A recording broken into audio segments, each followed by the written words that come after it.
আসসালামু আলাইকুম সবাইকে। আজকে আমার আম্মুর হাতে আপনারা স্পেশাল গরুর মগজ রান্নার ভিডিও দেখতে পারবেন। তো ভিডিওটা স্কিপ না করে পুরো ভিডিওটা দেখতে থাকুন। আমার ছোট বোনকে বাড়ির পাশে বিয়ে দিয়েছে। বাড়ির পাশে বিয়ে দিয়ে আমরা আছি মহা বিপদে। তার কিছুদিন পর পর এটা খেতে ইচ্ছা করে, ওটা খেতে ইচ্ছা করে। আর এমনিতে তো সে এক নাম্বার একটা সোসা মেয়ে, আর এমনিও তার মাথায় অনেক বুদ্ধিশুদ্ধি কম। এই কারণে গরুর মগজ রান্না করে তার যদি একটু বুদ্ধিশুদ্ধি বাড়ানো যায়। আজকে বাজার থেকে আমার আব্বু গরুর মগজ কিনে নিয়ে আসে।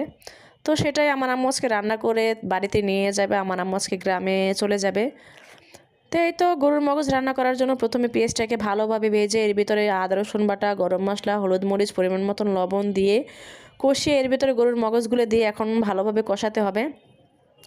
গরুর মগজটাকে যেভাবে কষানো হচ্ছে আমার বোনের মাথাটাকে ওইভাবে কষাতে হবে। তো এরপরে এর ভিতরে একটু হালকা পানি দিয়ে দিয়েছে কষানোর জন্য। যারা যারা আমার চ্যানেলটিতে নতুন আছেন অবশ্যই আমার চ্যানেলটিকে সাবস্ক্রাইব করে দিবেন। ভিডিও ভালো লাগলে লাইক কমেন্ট করে দিবেন।